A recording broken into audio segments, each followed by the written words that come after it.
j'avais vu ton show à l'Européen. Ouais. Et c'est l'Européen ou l'Européenne? L'Européen. L'Européen. Et t'es vraiment fort dans le crowd work. Oh, merci. Merci beaucoup. Incroyable, c'est incroyable. Et si, est-ce que au début de ta carrière, tu faisais déjà du crowd work ou c'est venu après Non, c'est 10, venu après. 20... C'est venu parce que j'arrive pas à me concentrer et j'oublie les textes et je m'ennuie très vite. OK. Donc à force de jouer les mêmes textes et puis de pas voir ce qui se passe, tu sais, t'es en train de parler, quelqu'un se lève et tu te dis qu'est-ce qu'il fait, il se passe un truc là-bas, j'ai envie de participer mais j'ai les lumières qui m'aveuglent.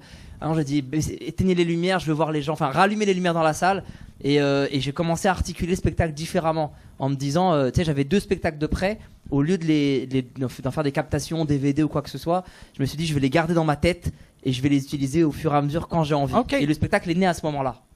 OK. Fait que c'est quelqu'un pourrait venir voir ton spectacle soir après soir pendant Ouais, bien 6 sûr. mois, puis c'est jamais pareil. Alors, soir après soir, j'ai forcément des ouais. tiroirs qui reviennent Ouais. tout le temps. Mais par exemple, j'ai un journaliste pour un documentaire, il m'a suivi sur 3 soirs différents. Ou même là, j'ai fait une tournée au Maroc. J'ai fait Casablanca, Marrakech et Rabat, 3 soirs de suite. Et il y a des gens qui ont acheté les billets pour les 3 soirs et ils ont pas vu le même show. Oui. OK. Ouais.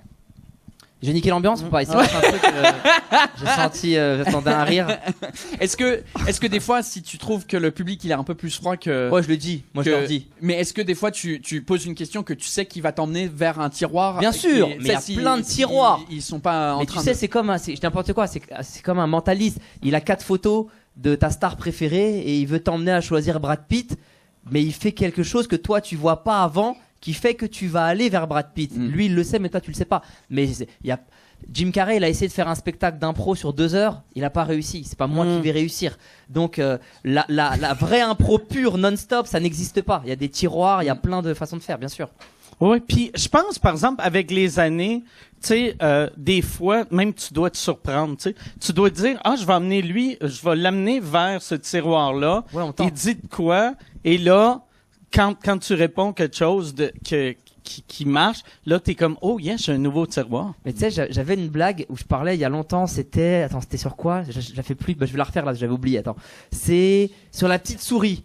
Tu sais, et je demandais, mais juste pour garder le rythme, quand un enfant perd une dent, il la met sous son oreiller, et qu'est-ce qu'il trouve le lendemain à la place? Et les gens disaient une pièce, et après je faisais ma blague.